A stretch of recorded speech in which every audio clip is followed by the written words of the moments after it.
एक साथ कई भयंकर बीमारियों से जूझ रहे बसपा संस्थापक मान्यवर कांशीराम पिछले कई वर्षों से बिस्तर पर थे और खामोश थे।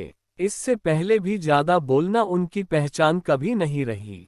वह हमेशा थोड़ा नपातुला और बिल्कुल सटीक बोलते थे। उत्पीड़न और शोषण के जिस दारुण ढांचे ने उनके जैसी राजनीति को संभव बनाया था, उसके लिए कांशीराम की बातें इतनी तिलमिला देने वाली होती थीं कि वे अफवाहों के पंख लगाकर फुर हो जाती थीं और सुनने वालों को वह भी सुना देती थीं जो दरअसल उन्होंने कहा नहीं होता था। कई राजनेताओं को, खासकर महाराष्ट्र के दलित नेताओं को ये बात बिल्कुल हजम नहीं होती।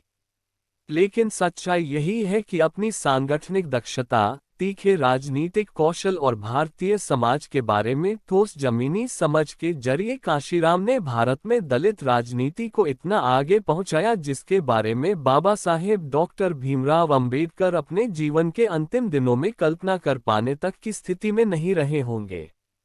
ये और बात है कि कांशीराम के अंदर इस बात का गुरूर कभी नहीं रहा और अपनी सक्रियता के अंतिम क्षणों में भी वह खुद को बाबा साहेब का अदना शिष्य मानते हुए अपने आंदोलन को देशव्यापी स्वरूप देने में जुटे रहे। जिन दो बड़ी समस्याओं ने बाबा साहेब की विचारधारा और राजनीति को आज़ाद भारत में बिल्कुल आगे नहीं बढ़ने दिया, उनसे कांशीराम ने समय रहते पीछा मुड़ा लिया।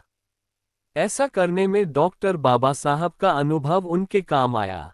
इनमें सबसे बड़ी समस्या तो यही थी कि सदियों से समाज में चली जा रही जातीय वर्चस्व की विचारधारा के आदी हो चले लोगों से बहस करके उन्हें समतावादी समाज की स्थापना के लिए राजी कैसे किया जाए, और दूसरी यह कि तमाम छोटे छोटे खानों में बटे उत्पीड़ित समाज की इतनी बड़ी राजनीतिक गोलबंदी कैसे की जाए कि वह सत्ता पर अपनी दावेदारी ठोक सकें।